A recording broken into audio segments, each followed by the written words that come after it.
Welcome back. You're still watching World Inside. I'm Tian Wei. We earlier discussed the simmering tensions between the United States and Iran. That's just one of those many troubles and hotspots around the world. Most recently, domestic unrest results in casualties in places like Libya and Sudan. Conflicts create not only just the domestic hardship, but also the overwhelming outflow of immigrants who pose the international challenges as well. And the biggest global threat is, of course, the man-made climate change. Through it all, one international institution, the United Nations, that every one of us knows, has worked to try to extinguish the fires of conflicts and to aid those most in need. On its 75th anniversary next year, how is the UN going to do? Take a look.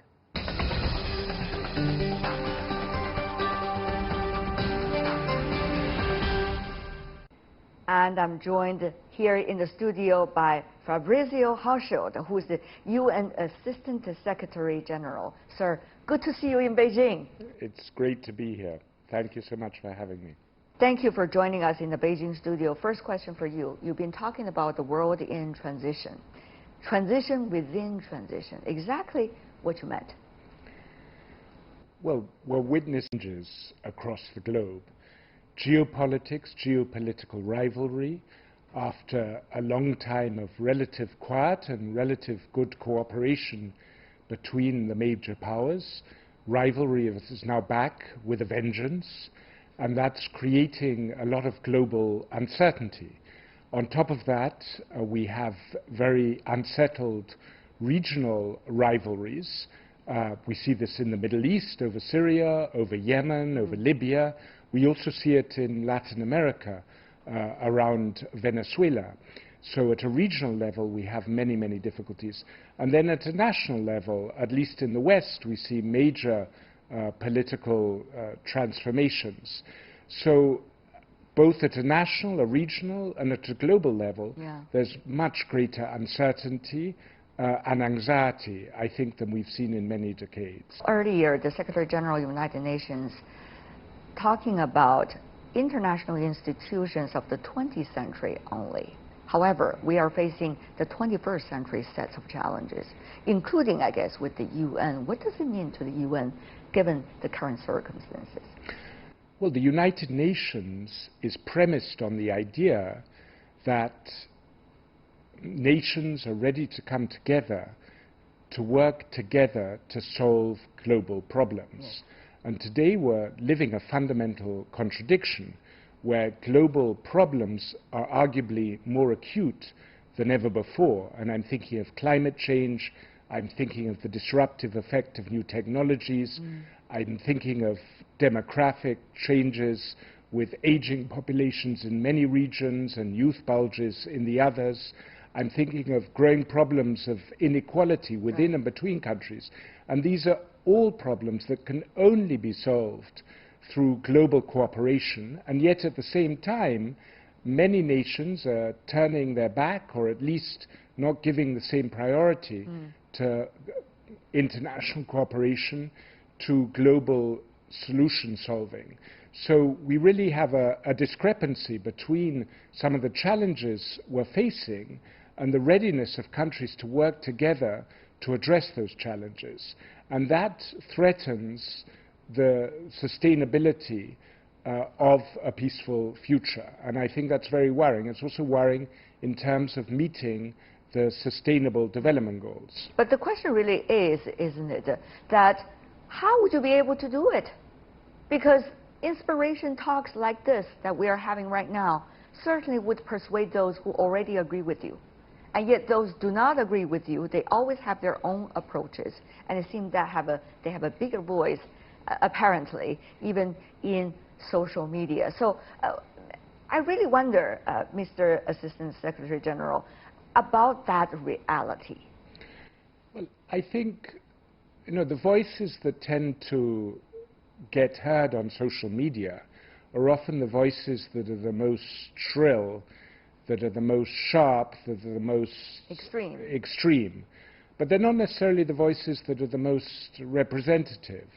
And I think we want to, next year we will be celebrating 75 years of the United Nations, 100 years of the first ever global experiment in international cooperation, and we want to go out and listen to the world and listen to what people really think. Because the surveys show, the polls show, that there is unprecedented concern around issues like climate change and unprecedented support for global cooperation to manage those concerns. So I think this idea that there's some sort of dichotomy, some sort of opposition between patriotism or nationalism and global cooperation, it's a false contradiction, it's a false dichotomy. In order for governments to serve their peoples, they need to work together across boundaries, because the problems they're up against cross boundaries.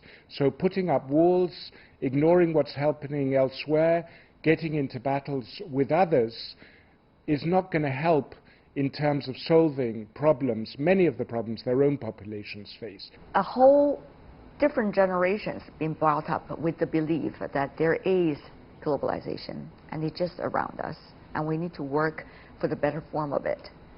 There is the already happening global supply chain, which many interest parties have a big share of it. And there is also the belief that we should have dialogue, discussion, and conversation rather than conflict. However, when you see the realities now, this is not taken. This is not a thing that is naturally existing there. You have to fight for it. So here's the issue. Whether we still need to fight for it. I don't think you can fight against history. Globalization What is the history? Well, the historic trends, technological trends, trade trends have all taken us towards a globalized world. That's a reality. This program you can simultaneously beam to every corner of the earth. That's not going to change. So, but we have to make globalization fair. But I think we have to recognize that the rapid pace of globalization has left many feeling left behind, has left many feeling that somehow their dignity was affected, was impinged, and we need to understand that, and we need to respect that, and we need also to reach out to our critics, we need to reach out to those who have been left behind. For example, climate change has meant that many industries have had to lay off workers. We need to understand and support those people. And we have to have the sort of globalization that also respects the aspirations for national dignity, for individual dignity, for the dignity of communities. That's tremendously important, that globalization doesn't feel like an imposition of a sameness across the world. There are those who suggest geopolitics have been used as excuses for various governments and political figures to not to do the exact change and the exact innovation they have to apply, both in the governance and also in the future of their countries or of their places. Do you agree with that? I would say that there's a lot of uncertainty, there's a lot of rivalry, and as you indicated before, the time horizons many governments work on are linked to their election cycles. The time horizons the UN works on is linked to its fundamental values and its normative framework, which is much longer term.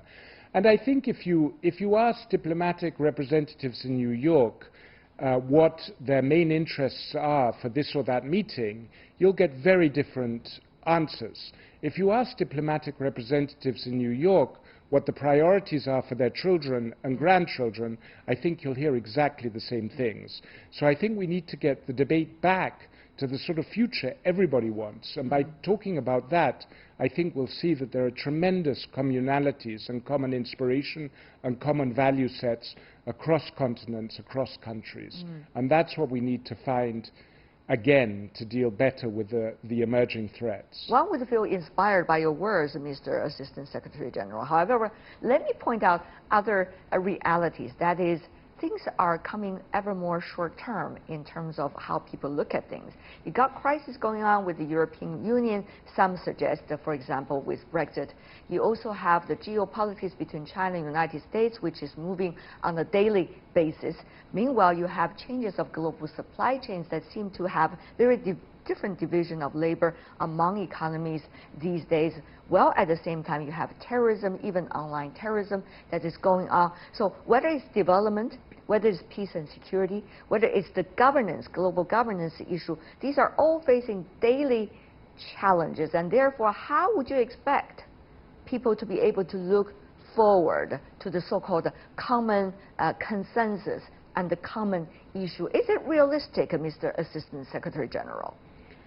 Well, who is there out there who doesn't care about the future of their children or grandchildren?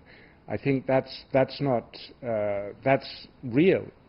Everybody there does. So everybody somewhere thinks about the future.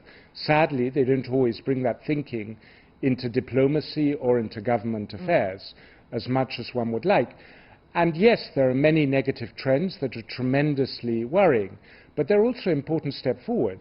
I mean, despite the geopolitics, the G20 agreed on an important declaration regarding use of the internet and counterterrorism. Despite geopolitics, there was the Christchurch Declaration, which was about hate speech in social media, which was very important. The Secretary General just articulated an important policy on hate speech, which got broad support from member states.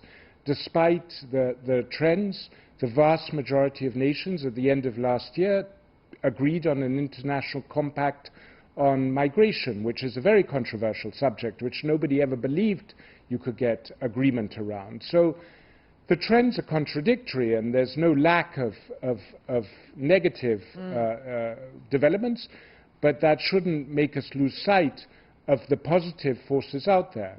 And I think among youth is ever more conscious of social responsibility, ever more conscious of our responsibility towards the planet, and ever more conscious of their place not just as citizens of this or that country, but of global citizens. And let's build on hope, not build on fear. I think that's part of the problem. We need policies that take realistic hope as their basis, rather than fear of others as their basis. How would you always remind people about that very important information? That is, let's base our policies and our thinking upon hope, not despair. Well, that's at the heart of the mission of the United Nations, and that's at the heart of the Charter of the United Nations that was put together by our forefathers at a very dark moment of history. Sadly, it often takes a crisis to remind us of that. But let's hope that we can recommit to that sort of global cooperation without it taking a major crisis. What a pleasure seeing you here in Beijing. Thank you so much for your insights. Thank you. And that is all the time we have for today. If you'd like to see more, try to find us World Insight CGTN into your search engine or check out our YouTube channel. You can also follow us on Twitter, Facebook, and Sina Weibo. From me, Tian Wei, and everyone on the World Insight team, thanks for watching, and tune in again next time for more insights across China and around the world.